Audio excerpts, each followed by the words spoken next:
Alright everybody, this is an introduction video to help you understand what to expect in my class actually with frog dissect. So here is the tools we're going to be working with. Here are your pins, okay? These will come in handy with pinning the frog down so it's not moving all over the place when you're trying to dissect. Just some scissors, okay? You're going to be doing most of the cutting with your scissors in my class. I think they're easier actually, and they're safer to use other than your scalpel. Your scalpel right now is in this little safety pad, but it's a knife. You might not even see me use in this video. This is only used every so often, but you don't make your biggest cuts with this because, well, like I said, it's harder and you're more likely to slip, and then you cut yourself, and then you're hurt and we got a mess on our hands, so that's bad. And then here we go. These are your forceps. You'll use this a lot for picking up things that, you know, you're big, especially me. I got big, gigantic fingers. It's really hard to pick up. So we'll get to all those and put that aside. Here's your dissection pan. Your dissection pan comes with this little blue pad here, and then there's this kind of aluminum pan. There's enough where everybody should have their own dissection pan to work with. Putting paper towel down sometimes too, because the frogs are pretty juicy, so you want to soak up a lot of that liquid here. Okay, so paper towels are going to come in handy. You know where to access them in my room, so that shouldn't be a problem. And then last but not least, here's your frog. Okay, coming at you. Here's your frog. Okay, believe it or not, these have been in my room all year long, preserved in the back in a bucket. Now, day one is going to be focusing on the exterior of the frog. Now you might be, what, I don't get to make any cuts yet? Well, not right away, because there's a lot of exciting things actually to see on the exterior of the frog that you wouldn't even think or probably didn't even notice before, or maybe you did and you just were like, what is that used for? So you're going to follow through your lab with that. Anyway, your objective throughout this whole lab is to search for features on the frog that are adaptations that give it an advantage to survive in its natural habitat, and be thinking how those things give it an advantage, but also how they've evolved to come to be that makes the frog a different, very different organism from others that you might see. Okay, so like I said, you're starting with exterior. You're going to be looking at a number of things. Work through your lab for that. You'll look at the skin, both on the dorsal side, which is the back, and also here, the front. You'll be looking at the color, the texture, you'll be cutting it, those kinds of things.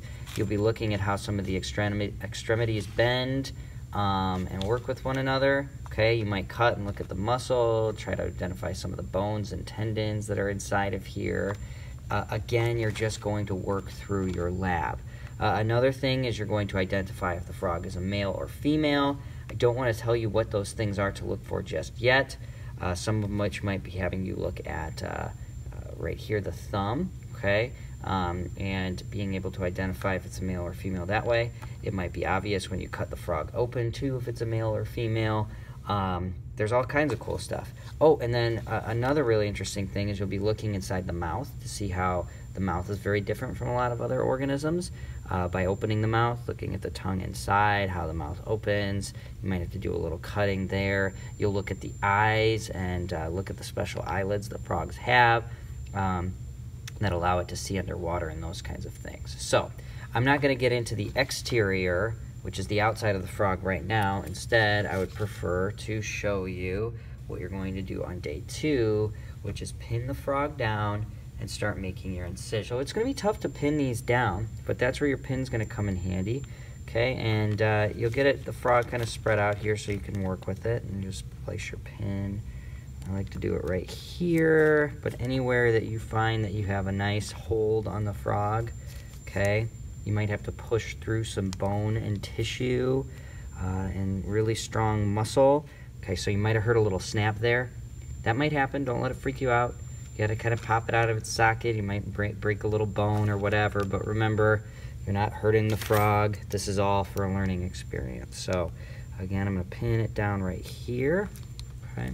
So now I have 1, 2, 3, 4 pins. So that's what you'll need to get the frog pinned down. And you can see he's on there pretty securely. Okay, now your lab is going to tell you where to make the incisions, and you'll see me do it here.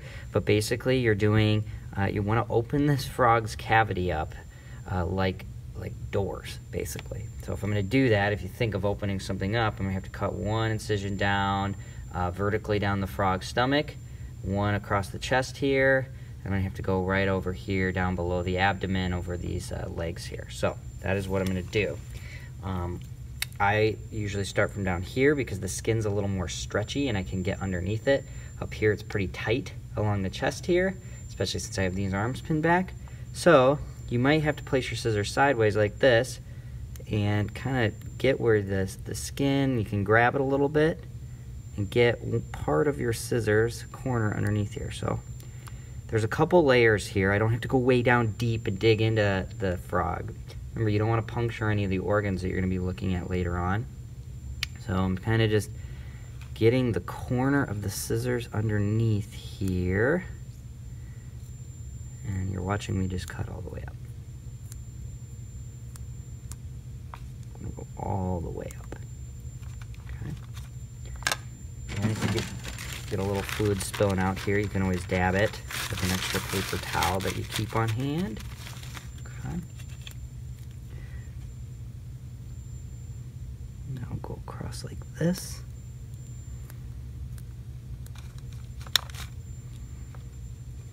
Is looking pretty muscular here. Okay. So sometimes the skin might stick to the muscle, which is the next layer underneath here. Okay, with a little lining here. Kind of looks like, I don't know, cellophane or plastic or something like that. And I actually cut down all the way so I can let some of those juices just run out of the frog as I'm doing it. Okay, so you see I'm kind of really stretching that back. Now I'm going to do the other side. Now this is where the scalpel kind of comes in handy, because it's really sharp and I really just need to cut some of that tissue that's holding the skin on here. Real struggle here. I have gloves on, but they are not required.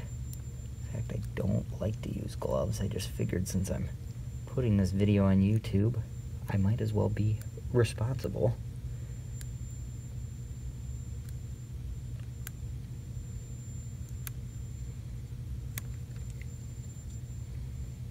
I know this seems high, but right here, there's a breastplate underneath here. The sternum of the frog is just underneath here. It's really hard. We're gonna have to cut through that later, kind of crack it a little bit, because the organs don't stop here. They keep going all the way up. Remember that sternum there, just like yours is there to protect some very, very vital organs that are located up there in the chest. Oh, okay, so I'm just gonna take that skin off. That's okay. Sometimes it's actually, matter of fact, I recommend doing that just to get it out of the way. And plus, then you can hold it up and you can look at the skin too. And you can see the texture of it. It's hard to see on video. You can see some of the capillaries in the skin. Okay. One of the things frogs can do is they can take in oxygen directly from the air, okay, through their skin. That's what all amphibians do, and frogs are an amphibian.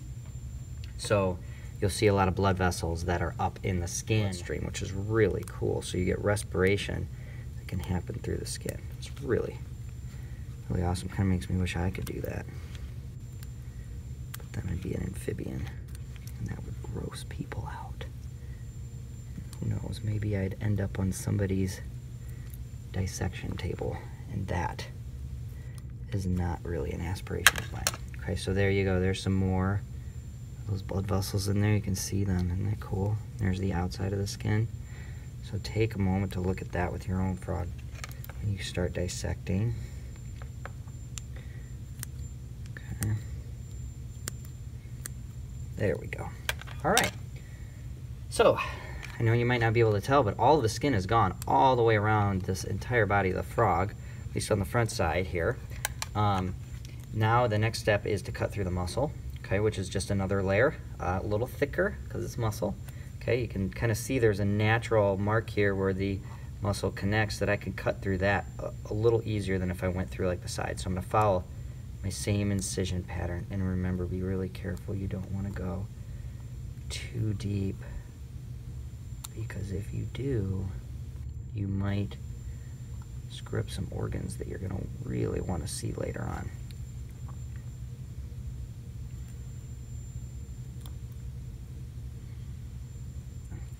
Okay, so you can see this is starting to separate, and we're seeing some organs in there, and this is going to be a really good looking frog.